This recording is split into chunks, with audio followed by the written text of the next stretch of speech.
As many as 2.8 million children run away each year in the U.S. Within 48 hours of hitting the streets, one-third of these children are lured or recruited into the underground world of prostitution and pornography. This is taken from the National Center for Missing and Exploited Children. So this is about one-third of kids who run away get into child trafficking. It's really sad, and I'm going to be talking about how it's happening in Portland specifically, and why Portland, and what are some solutions being done. So, child trafficking has developed a lot over the years.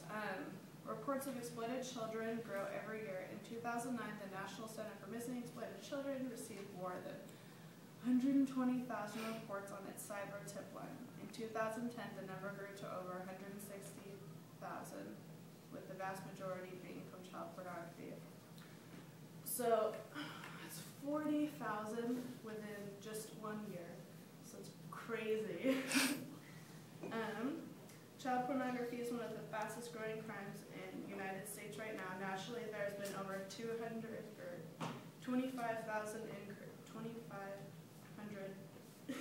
25% increase in the arrests in 10 years, and that's from the FBI.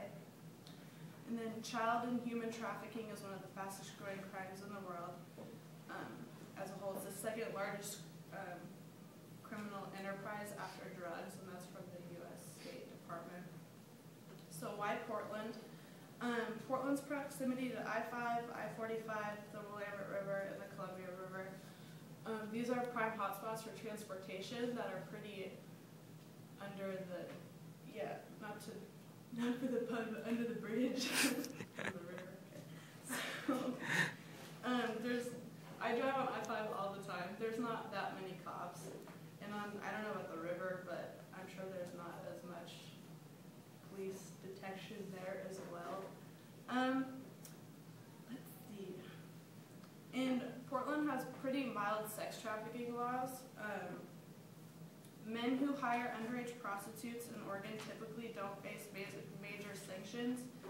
No mandatory jail sentence, no big disruption to their daily routine. They're likely to get a misdemeanor conviction and a fine around $6,000 or less, depending if they're poor. So, for such a large crime, they could get away with no jail time at all, just pay $6,000. They could, based on their income, they could pay more than that. In Portland's acceptance to sexuality, the city has more strip clubs per capita than Las Vegas. Tolerant attitude towards sex, both legal and illegal. Which is pretty crazy because Vegas is known for strippers and dancers and stuff like that. Portland necessarily isn't. When we think of Portland, we think of being green and it being safe, and it's really not that safe in the city if you think about it. And what is being done? In the United States, we are calling for all states to introduce a safe harbor to protect and prevent any person under the age of 18 from being charged, prosecuted, or incarcerated for prostitution. Because most times people who are taken into prostitution like that, they end up getting charged for it being their fault when really it's pretty much slavery is what it is. And there's also a loophole in Oregon's law that allows men or women to dodge punishment if they say they didn't know the child was a minor. And I don't know if you guys watch Cops or Jail or anything, but Portland's on Jail all the time and on Cops all the time, mainly for prostitution reasons, for drug reasons.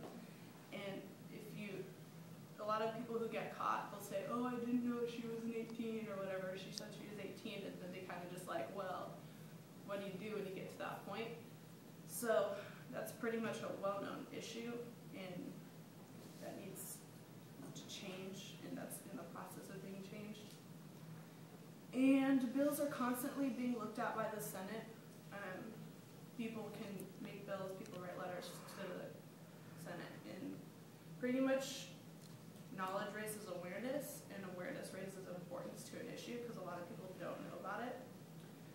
So we've seen how child trafficking is a problem, especially in Portland, and how it's slowly being brought to the public's attention. There are many ways we can help our community, whether it's just reporting something suspicious. Through high school, there was this chick who was actually joined an advocacy group for child trafficking, which is you can start little charities and like pretty much just help bring awareness, because being aware is the first step